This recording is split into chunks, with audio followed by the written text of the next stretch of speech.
Baik, kita akan demokan bagaimana aplikasi si Paparazza ini cara penggunaannya. Baik, sekarang login halaman admin. Nah, di sini akan ada halaman dashboard yang menjelaskan tentang permintaan baru. Kemudian ada 6 menunggu barang datang, ada permintaan menunggu barang datang, kemudian ada 1290 master inventaris, ada 84 total unit, ada 91 master, kemudian ada total aset 679. Nah, kemudian di dalam master, ketika di menu master, di sini ada kategori. Nah, di sini digunakan untuk menginput kategori aset ya, termasuk kategori apa aset-asetnya, itu diinput di sini semua dengan cara klik tambahkan data. Kemudian pilih satuan. Nah, satuan ini digunakan untuk ngeklik bagaimana caranya data-data ini jenis satuannya seperti apa. Nah, kemudian ada master unit. Nah, ini adalah unit-unit yang ada di RSUD Jombang, diinputkan semuanya.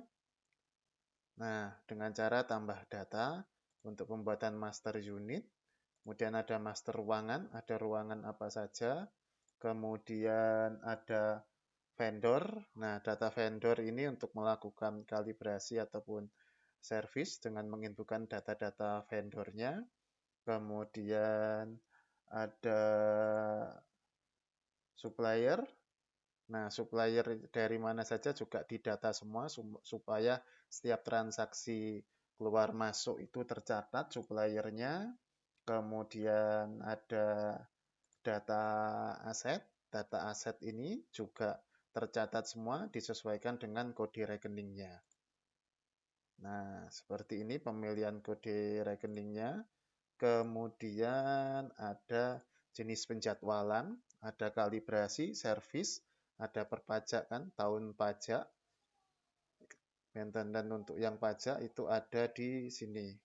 Kemudian ketika ini digunakan untuk ketika barang masuk. Jadi ini sudah support dengan QR code, bisa langsung di barcode. Kemudian bisa juga menggunakan kamera. Nanti ketika barang datang tinggal melakukan approval produk ya yang ada di sini. Kemudian selanjutnya ada lembar permintaan juga dari permintaan dari unit yang harus di approval. Ini tercatat di sini. Kemudian ada yang namanya riwayat. Nah, jadi ketika permintaan itu selesai, di sini di database-nya sudah tercatat ada riwayat. Nah, ini ada riwayat permintaan. Misalnya ini dari Satko Diklat. Ini ketika dicetak, nah, maka seperti ini tanda bukti keluar barang.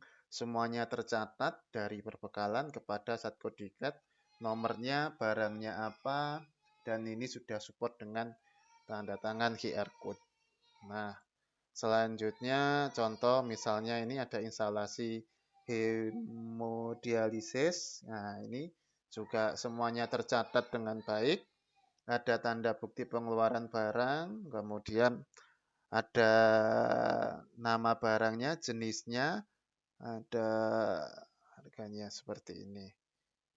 Nah, oke. Kemudian di riwayat juga ada riwayat barang masuk. Jadi selain barang keluar, ada juga riwayat barang masuk.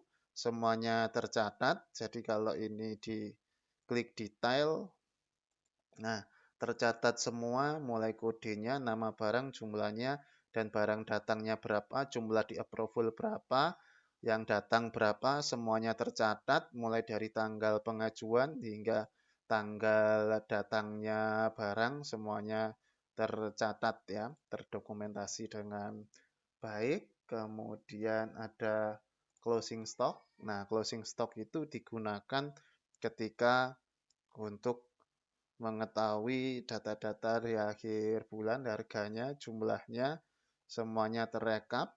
Dan ini juga sudah support dengan data Excel ya. Semua datanya tercatat dengan baik.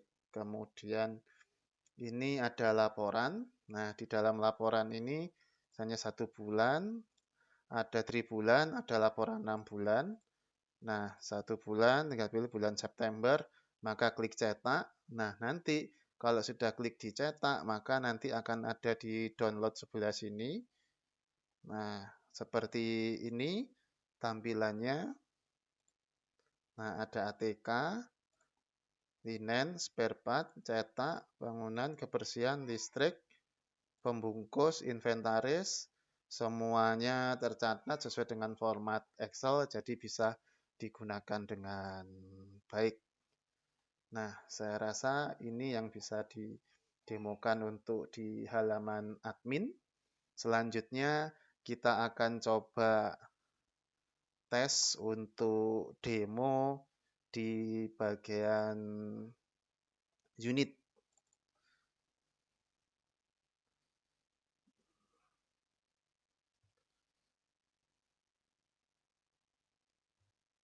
Nah, ini di bagian Nah, ini kita login bagian unit ya. Ini ada di bagian unit ya.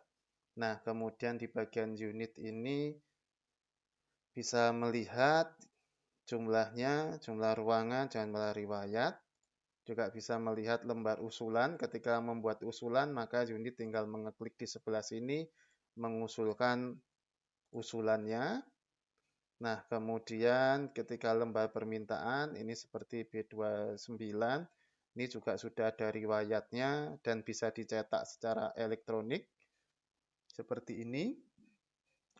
Inovasinya, tanda bukti pengeluaran barang untuk B29 sudah bisa dicetak, kemudian bisa melihat stok barang. Jadi di unit bisa melihat stok barang, bisa melihat stok barang, kemudian bisa melihat unit aset-asetnya.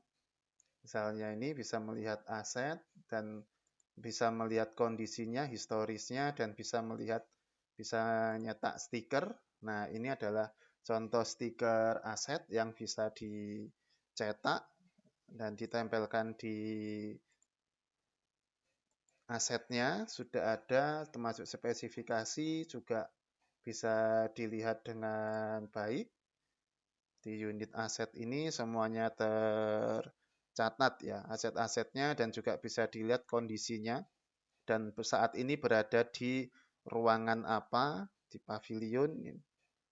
Ini semuanya tercatat dengan baik. Nah, kemudian yang terakhir bisa cetak kir. Nah, di sini bisa melakukan cetak kir, misalnya ini. Nah, satu, kemudian kalau dicetak kir, nah maka ini adalah inventaris kelas 1, ya. Seperti itu contohnya. Nah, ketika di pavilion, dicetak kir. Nah, ini cetak kirnya. Nah, ini inventaris di pavilion. Nah, seperti ini tercatat semua juga di kartu inventarisnya, semuanya tercatat dengan baik. Nah, itu prosesnya, proses pengajuannya.